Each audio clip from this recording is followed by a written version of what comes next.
নমস্কার, সুভাদারা রান্নাঘরে আমার সকল দর্শক বন্ধুকে জানাই স্বাগত। আমি শিউলি।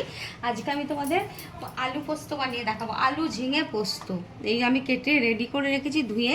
তো আলু ঝিঙে পোস্ত এই গরমের জন্য, ঝিঙে খুব পেট ঠান্ডা করে, শরীর ঠান্ডা রাখে। তো আলুর সাথে ঝিঙে দিয়ে পোস্ত বানাবো। আমি কিভাবে বানাচ্ছি, ও খুব সাধারণ আর খুব সহজ রেসিপি। আমার মনে হয় তোমরা সবাই জানো, তবুও আমি একবার আমাদের মতো আমি কিভাবে রান্না করি সেটা তোমাদের দেখাবার জন্য আমি তোমাদের 5 ফোড়ন দিলাম। হ্যাঁ, দুটো, যেহেতু নিরামিষ করব সেহেতু 5 ফোড়ন আর একটা শুকনো লঙ্কা দিলাম ফোড়নে। আর যদি নিরামিষ না করি, যখন অনেক সময় তখন আমি পেঁয়াজ দিই, তেলের মধ্যে পেঁয়াজ দিয়ে আলুগুলো ছেড়ে দিই। তো আজকে আমি 5 ফোড়ন দিলাম। ফোড়নটা 2-4 মিনিট ভাজা ভাজা হলে, একটা সেন্ট বেরোলেই আমি আলুগুলো ছেড়ে দেবো। ফোড়নটা ভাজা হয়ে গেছে, লাল লাল হয়ে গেছে, তোমরা দেখতে পাচ্ছ। এবার আমি আলুগুলো ছেড়ে দিচ্ছি। প্রথমে আলুগুলো দিয়ে আমি কিছুক্ষণ ভাজা ভাজা করে নেব। সামান্য 1 ফোঁটা হলুদ দিলাম। পোস্ততে অনেকে হলুদ দেয়, অনেকে দেয় না। আমি সামান্য 1 ফোঁটা দিলাম। আমি একটু হলুদ দিই, একদম সাদা সাদা পোস্ত ভালো লাগে না।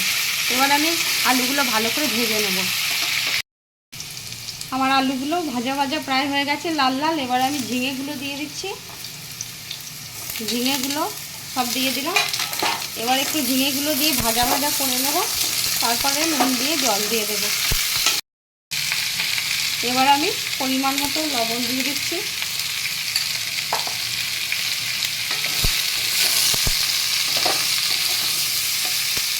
এবার আমি জল দিয়ে দিচ্ছি আলুগুলো সিদ্ধ হওয়ার জন্য। আমি জল দিয়ে দিলাম। এবার আলুগুলো সিদ্ধ হোক। এবার আমি চাপা দিয়ে দিচ্ছি। আমি এবার খুলে দেখছি আমার পোস্তটা। একবার মধ্যখানে রেখেছিলাম, তখন সিদ্ধ হয়নি। এবারে হয়ে গেছে মনে হচ্ছে, দেখি একটু। হ্যাঁ, হয়ে গেছে সিদ্ধ। আর রসটাও অনেকটা ফুটো ফুটো মরে গেছে। এবারে আমি উপর থেকে 2টো কাঁচা লঙ্কা চেরা ছড়িয়ে দিলাম।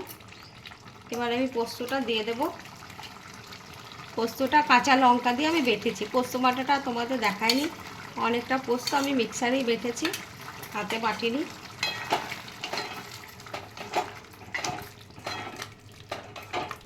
পোস্তটা আমি বাটিটা ধুয়ে জলটা দিয়ে দিলাম। এবার একটুখানি জাস্ট ফুটে যাবে। আর উপর থেকে এক চামচে আমি কাঁচা তেল ছড়িয়ে দেব। দিয়ে এটাকে আমি একটু নামিয়ে দেব। আমি একটু কাঁচা তেল দিয়ে দিলাম উপর থেকে। ব্যাস, পোস্তর সাথে কাঁচা তেলটা খুব ভালো যায়। এবারে আমি গ্যাসটা অফ করে দিলাম। তাহলে আমার আলু পোস্ত রেডি এবং সার্ভ করে দিয়েছি। তোমরা ঠিক এইভাবে বানাবে এবং বানিয়ে খেয়ে দেখবে এবং আমাকে কমেন্ট করে জানাবে। আমার আলু পোস্ত, ঝিঙে আলু পোস্ত, নিরামিষ, সম্পূর্ণ নিরামিষ ঝিঙে আলু পোস্ত। এই গরমের মধ্যে ঝিঙে শরীর ঠান্ডা রাখে, আলু পোস্ত হজমে সাহায্য করে এবং শরীর ঠান্ডা রাখে। যাই হোক, তা তোমরা খেয়ে বলবে আমাকে। তোমাদের সকলকে ধন্যবাদ, অসংখ্য ধন্যবাদ এবং নমস্কার।